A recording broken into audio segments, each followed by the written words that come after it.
E aí galera, beleza? Como vocês estão? Tranquilão? Então, dando continuidade às nossas aulas sobre as civilizações do Oriente Médio, lembra que na outra aula nós falamos sobre a Mesopotâmia, né? Os povos que viveram ali. Hoje nós vamos um pouco mais para o leste. Vamos atravessar o rio Eufrates, vamos chegar lá na região da Palestina. E lá nós vamos falar sobre dois povos que viveram lá, os hebreus e os fenícios. Legal? Primeiro mostrar um pouco aqui o mapa da Palestina. A Palestina é essa região aqui, ó, de laranjado aqui é onde viviam os hebreus e mais acima é a região da Fenícia. A Fenícia hoje é onde é o Líbano e aqui embaixo é onde é Israel, que tem a própria região chamada lá de faixa de Gaza, né? Aquela região lá atual. Mas essa aqui é o mapa antigo, né? Mas para vocês terem uma ideia de como era a Palestina antigamente. E aquela região tinha algumas características, eles eram chamados de povos do Mediterrâneo. Por que povos do Mediterrâneo? Simplesmente pelo fato deles ficarem nessa faixa aqui, à beira do mar Mediterrâneo. Simplesmente por isso. Por isso era chamado de povos do Mediterrâneo. E também chamado de povos semitas. Semitas porque eram descendentes de Sem, filho de Noé. Somente por isso. Tranquilão? Nós vamos falar primeiro dos hebreus e depois vamos caracterizar as fases, né, ali dos hebreus como os patriarcas, os juízes, os reis e no final falar um pouco sobre os fenícios. Os hebreus, eles têm um histórico de deslocamento, sempre, desde a sua origem. Eles saíam de uma região, ficavam em outro, sempre por algum motivo nós vamos ver. Primeiramente, de acordo com a Torá é um conjunto de 5 livros, os primeiros 5 livros ali do Antigo Testamento, que nós também conhecemos como Pentateuco, né? Os judeus a conhecem como a Torá. E toda a história dos hebreus está registrada ali. Então, tanto no livro lá dos judeus como na nossa Bíblia, no Antigo Testamento, faz referência a esses 5 primeiros livros. E segundo esse livro, essa coleção de livros, Abraão ele sai da região de Ur, lá na Mesopotâmia. Como eu falei, ele atravessa o rio Tigre e chega até aquela região da Palestina. E ali ele vai fixar a morada. E nós vamos ver que Abraão ele teve filhos, netos, a sua clã, o seu clã, vamos dizer assim, cresceu muito e ali Abraão ficou. Como nós falamos, a história dos hebreus é dividida em 3 partes. Os patriarcas, os juízes e depois os reis. Os patriarcas, quem era patriarca? Era o líder da família, né? As famílias que ficavam ali. E sempre tinha um líder mor, que é aquele que mandava tudo, era chamado de patriarca. As famílias eram seminômades, viu galera? Lembra dos seminômades? Lembra dos nômades? Que nós estudamos lá sobre o período paleolítico, que as pessoas ficavam deslocando e tal, chamado de nômades. Eles eram seminômades, que eles ficavam um tempo maior numa região, mas eles sempre estavam levantando suas tendas e sempre estavam se deslocando. Então, líder da família, seminômades. O primeiro patriarca deles, como nós falamos, foi Abraão. Abraão foi o primeiro patriarca. Depois passou para o seu filho Isaac e depois para Jacó. E a história de Jacó, ela é uma história diferente, porque segundo o relato bíblico, Jacó teve o seu nome mudado para Israel, né? Teve um encontro com Deus e ele teve o seu nome mudado ali para Israel. E daí os hebreus começaram a ser chamados de israelitas, devido a essa mudança no nome de Jacó. O tempo passou, eles foram levados, né? Eles foram para a região ali do Egito, passaram um tempo de seca na terra, de problemas, eles se fixaram na região do Egito. O tempo passou, eles se tornaram escravos, até serem libertos por Moisés. Nós conhecemos a história, né? passa em filme, passou até uma novela recentemente, também está na Bíblia, sobre a história da libertação do povo do Egito por Moisés. Eles atravessam e eles voltam de novo. Eles saíram da Palestina, foram para o Egito, e eles voltam de novo para a região ali da Palestina.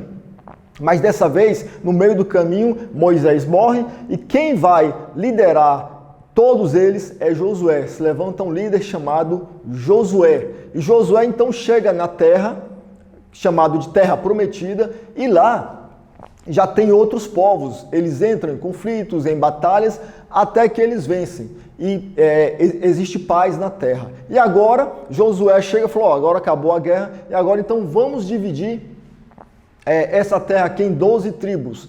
Lembra que nós falamos de Israel? Então, os 12 filhos de Israel, né,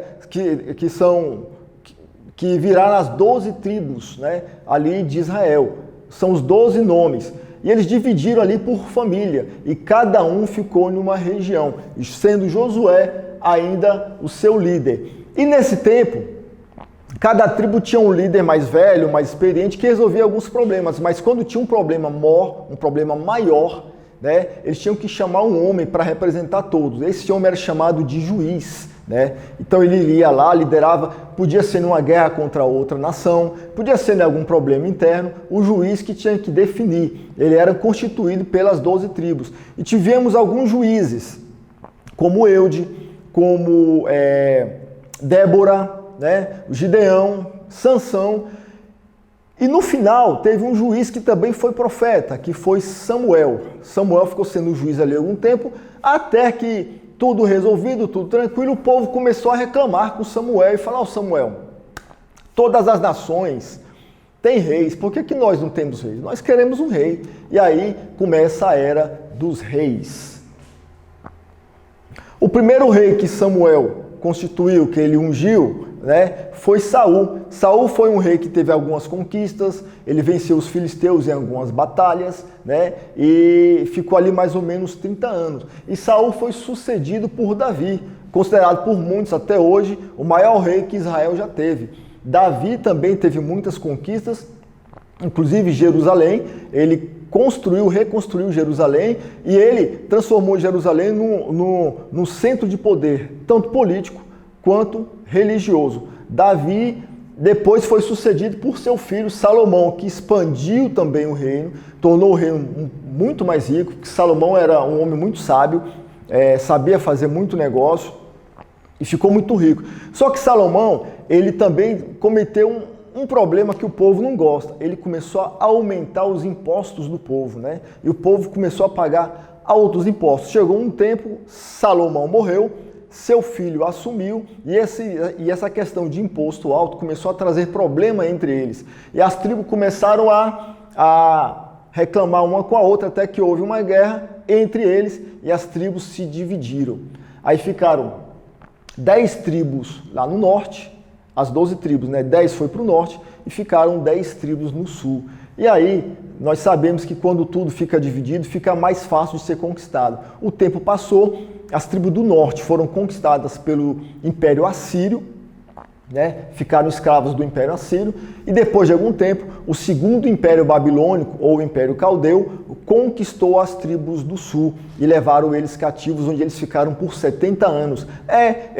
Esse mesmo cativeiro que a Bíblia conta, foi esse cativeiro que o Império Babilônico ele submeteu as duas tribos do sul, até que eles foram libertos pelos persas, 70 anos depois, e eles de novo saíram da Babilônia, voltaram para a Palestina, né, reconstruíram ali os muros de Jerusalém, né. Depois do Império Persa, o Império Macedônio foi lá também, tornaram eles uma província, destruíram algumas coisas. Depois do Império Macedônio, olha só que problema, o Império Romano também foram naquela região de Judá. Aí depois de Cristo, 70 anos depois de Cristo, no ano de 70 depois de Cristo, houve uma grande batalha em Jerusalém, que Jerusalém foi totalmente destruída, a Jerusalém antiga, o templo foi destruído, que tinha sido reerguido quando eles retornaram do cativeiro. E aí, nessa batalha de 70 depois de Cristo, eles foram dispersos pelo mundo, ficaram sem casa. O povo hebreu, o povo de Israel ficou sem casa desde aquela época. Sabe quando eles foram se juntar, pessoal? Agora, em 1948, depois da Segunda Guerra Mundial, a ONU falou para eles voltarem para aquela região da Palestina. Foi quando Israel voltou a ser nação mais uma vez. Mas desde essa época, por causa de conflitos, de briga, eles estavam dispersos pelo mundo. E agora nós vamos falar sobre os fenícios.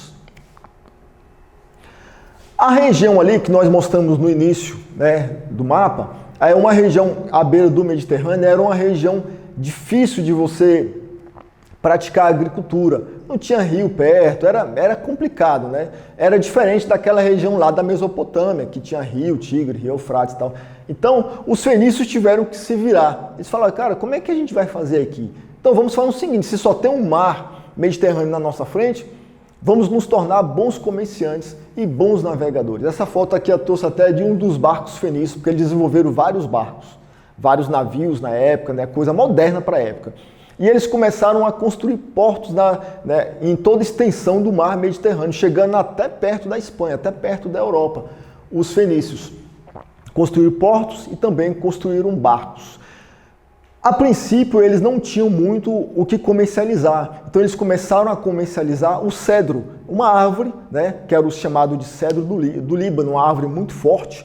Né? Então, os fenícios que construíam esses barcos com cedro começaram a vender e depois eles começaram a comercializar de tudo. Eles vendiam tudo.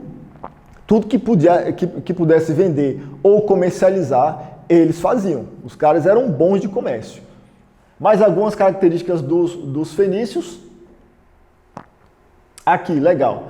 Eles formaram as cidades-estados. Assim como os sumérios, depois os fenícios, mais na frente os gregos, eles tinham cidades-estados. O que são cidades-estados? São aquelas cidades, vamos colocar assim, quadradona, com um muro fechado, grande. Dentro da cidade tinha um rei que comandava aquela cidade. Aquela cidade era autônoma e independente, ela não dependia de outra região, ela dependia somente dela. E as cidades-estados, o poder era passado de pai para filho, para o neto, e assim era as cidades dos fenícios.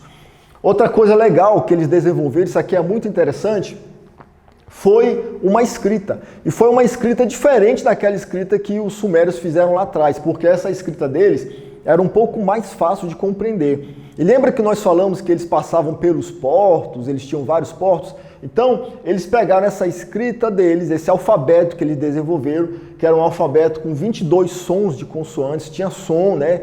Era uma coisa fácil de entender. Eles começaram a ensinar nesses portos. Então, praticamente todo mundo conhecia esse alfabeto deles. E olha que interessante, a partir desse alfabeto aqui dos fenícios, surgiram o alfabeto grego, o latino, o árabe, o hebreu e também o indiano. Olha só quanta coisa surgiu a partir do alfabeto fenício. Legal, galera? Então, espero que vocês tenham gostado. Essa aula nós falamos, dando continuidade sobre os povos do Oriente Médio, falamos sobre os povos da região da Palestina, hebreus e fenícios. Tranquilo? Fiquem com Deus e até a próxima.